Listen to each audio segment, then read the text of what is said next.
The MPTF Wasserman campus is one of my favorite places. Madi, a friend of mine who lives there, shared a beautiful story with me, and I'm excited to share it with you today. There's actually a group of residents writing stories. They belong to the Grey Quill Society on campus.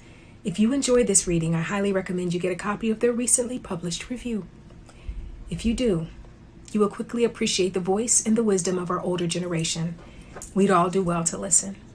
Here's Madi's story. Though I have arrived at the age of 79, I always have and will continue to call my daddy, my daddy. Whenever I refer to him, he is daddy.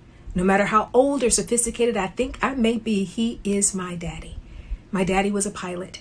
He joined the Army Air Corps at the age of 14, eating a bunch of bananas and drinking lots of water so he could pass the physical. His education was only to the 6th grade, but he was eager to learn and was fearless. He was the only son of a family of 13 girls born on June 7, 1902. Daddy fought in the Nicaraguan campaign. He flew higher than air, worked on the Spirit of St. Louis, and was dear friends with Howard Hawks, Will Rogers, and Wiley Post. Amelia Earhart and Pancho Barnes were his hangar mates. In his later years, I would drive up to Lancaster to visit Daddy at the convalescent home. His favorite outing was to have breakfast at Denny's. Old habits are hard to change. He would reminisce of bygone days, and though Daddy was a quiet man, when he spoke of flying, his eyes would brighten and you could see the years vanish from his face. I asked him if there was anything he hadn't flown. He said he would have liked to have flown in a glider plane. Though he had piloted everything from a lighter than air to a jet, he longed for the quiet ecstasy of soaring. So when I got back to work on Monday, I researched glider planes for rent in the desert near my daddy. Several weeks later, after I checked out the experience of gliding with this pilot, a friend of mine drove me out for the big surprise. After picking up Daddy, we arrived at the glider.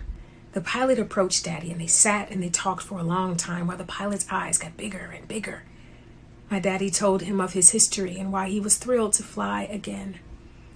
I should have prefaced this sooner to explain that my daddy was not well. He could no longer walk, had had open heart surgery, Parkinson's disease, etc. He was 86. As we wheeled him to the plane and lifted him in the cockpit, my heart sank. I had so many mixed emotions. Like, what if he had a heart attack while soaring? Would he be okay? What if he died up there? My friend consoled me, saying that if he died, he was doing what he loved. They were in the sky for what seemed like hours, and I held my breath for the entire time. When they landed, I rushed to the glider and saw the biggest smile on Daddy's face, and his eyes were shining like I hadn't seen in a very long time. We lifted Daddy out of the plane and into his wheelchair. The pilot shook Daddy's hand and thanked him for sharing his story. He said he was honored to have flown with him. A few weeks later, my daddy passed away.